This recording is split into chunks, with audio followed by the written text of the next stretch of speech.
Okey, kita sambung sikit lagi. Okey, kita daripada kiraan-kiraan tadi kan. Kamu dah dapatlah T kuasa 2 sama dengan 4 pi kuasa 2 bahagikan dengan GM ni kurungan R kuasa 3. Oleh sebab GM tu adalah malar. Okey, GM tu dia malar, dia sama sahaja. Kiraan dia adalah sama sebab apa? Sebab kita dah tahu graviti ni berapa. Mass matahari pun memang dah tetap dah. Kan? Jadi kita anggap dia sebagai malar. Dan mana kita malarkan GM tu, jadi samalah juga dengan T kuasa 2 sama dengan berkadar terus dengan R kuasa 3. Iaitu inilah hukum Kepler yang ketiga. Okey. Jadi berkadar terus di sini kamu nak kena faham juga yang dimaksudkan dengan berkadar terus. Berkadar terus ni maksudnya kalau dia buat macam ni, T kuasa 2 berkadar terus dengan R kuasa 3. Maksudnya sini, kalau jumlah T ni meningkat, R ni pun akan meningkat juga. Itu dia berkadar terus. Kalau T2 ni menurun, R kuasa 3 ni pun akan menurun juga. Itu yang dimaksudkan dengan berkadar terus. Kalau berkadar songsang macam ni, kalau berkadar songsang, T sama dengan 1/R. Ini berkadar songsang. Kalau T ni naik, R ni mesti akan turun. Contoh kalau R ni kita letak 2, 1/2 0.5. Kalau R ni jadi, contohnya R ni jadi 5, contohnya R ni 5, 1/5 dah berapa? 0.2 kan. Jadi maksudnya kalau R ni bertambah, T ni akan berkurang. Kalau R ni berkurang, T ni akan bertambah. Itu dikatakan berkadar tidak terus, berkadar songsang. Tapi yang kita nak cerita sini adalah berkadar terus. Kalau T kuasa 2 ni naik, R kuasa 3 ni juga akan naik. Itu dimaksudkan dengan berkadar terus. Okey, daripada kiraan-kiraan tadi yang kamu dah masukkan nilai-nilai graviti, kamu dah masukkan formula dia ni, kamu dah tukarkan dia. Kemudian kamu dapatlah T kuasa 2 sama dengan pi 4 pi kuasa 2 GM kurungan R kuasa 3 ni. Jadi disebabkan GM tu adalah malar, jadi kita dapatlah rumuskan bahawa T kuasa 2 adalah berkadar terus dengan R kuasa 3. Itulah hukum Kepler yang ketiga. Okey. Sekarang ni kita nak kira pula macam mana rumus dapat dikeluarkan daripada hukum Kepler yang ketiga ni. Nanti kita sambung sekejap. Okey, jadi kamu dah belajarlah macam mana sesuatu rumus tu dapat dikeluarkan daripada pengiraan daya memusat, daya graviti kan. Ni kita cantumkan dia. Last sekali kita akan dapat macam mana nak kira V ni kan. Contoh ini lah, saya dah tunjuk pada kamu lah. Sini kan, daya memusat mana sama dengan graviti, kita keluarkan rumus dia, kita potong-potong dapat rumus ni daripada sini kan. Kita masukkan dia punya kelajuan dia. Dari sini kamu dapatlah macam ni lah lebih kurang kan. V sama dengan T. Ini adalah kita nak kira kelajuan planet tu. V ni adalah simbol velocity. Itu kelajuan. Macam mana nak kira velocity? Perimeter orbit tu bahagikan dengan masa. Dari sinilah kamu dapat dapat masukkan dia tempoh dengan jejari orbit. Yang kamu dapat ni, ini kiraan kita tadi, T kuasa 2 K R kuasa 3. K ni adalah bersamaan dengan ni, yang atas ni kita jadikan dia K lah. Sebab apa? Kita anggapkan GM ni adalah malar kan.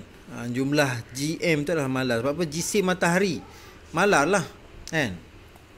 Dan perlu diingat di sini bahawa kalaulah kita kirakan untuk bumi mengelilingi planet kan.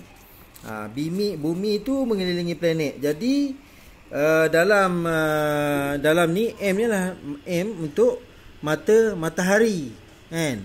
Kalau satelit mengelilingi bumi, jadi M di sini adalah sepatutnya M untuk bumi lah, bukan M untuk matahari.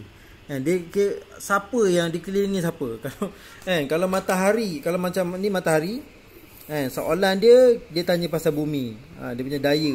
Jadi M di situ adalah M untuk matahari ni. Kalau kita kira pula satelit sini jadi M di sini adalah M untuk bumi. Sebab apa? Daya yang terhasil tarikan tu adalah tarikan daripada bumi yang menarik planet ni, satelit ni supaya berada tetap dalam bulatan. Untuk kiraan ni pula, okey, matahari ni yang memegang bumi, kan? Jadi M di sini, M dalam ni merujuk kepada M untuk jisim matahari. Okey. Dah habis itu. Sekarang ni dia kira pula macam mana kalau kita nak bandingkan antara planet pula. Bagi planet antara planet pula. Okey. Kamu dah keluarkan rumus. Ini rumus kamu. Sekarang ni kalau persoalannya pula, kalau kamu nak bandingkan antara dua planet. Jadi nak bandingkan antara dua planet, kerana kita dah tahu tadi T kuasa 2 sama dengan R kuasa 2. Mana yang kat sini? Yang ni kita abaikan sekejap. Kita abaikan sini sekejap. Jadi T kuasa 2 sama dengan R kuasa 3. Kan? Jadi yang ni adalah untuk planet pertama. Kan? Berarti kita ambil pula T2 R kuasa 2, T2 kuasa 2 ni sama dengan R2 kuasa 3. Jadi bila mana kita bahagikan dia, kita akan dapatlah ni, kita bahagikan dia, kita akan dapatlah rumus yang ini yang dia keluar ni. T kuasa 2, T1 kuasa 2 sama dengan R1 kuasa 3 sama dengan T2 kuasa 2 sama dengan R2 kuasa 3. Jadi kegunaan rumusnya untuk kita kita nak bandingkan antara planet. Nanti kita nak bincangkan macam mana soalan fizik ditanya dalam bab ini. Okey, jadi macam mana nak menjawabnya daripada soalan tadi? Okey, jejari orbit satelit kita kena, walaupun dia bagi pada kamu, okey, jarak satelit dengan bumi tu dia kata 380 km. Jadi kamu ingat ni satelit ni ke sini dah jejari. Kamu ingat ni lah jejari? Bukan. Jejari ni mestilah antara sini ke pusat bumi. Satelit ni ke pusat bumi, tengah-tengah ni. Itu baru boleh kira sebagai jejari. Jadi 300 km tu ditukarkan kepada meter. Darab dengan 10 kuasa 3, okey, dijadikan kepada meter. Kemudian dia tambahkan dengan jarak antara permukaan bumi ke pusatnya. Ini kamu boleh dapat tengok yang ni, muka surat ni kan. Mana dia suruh kamu tambahkan. Ingat kalau macam satelit ni, sini ke permukaan bumi, tadi dia kata 380.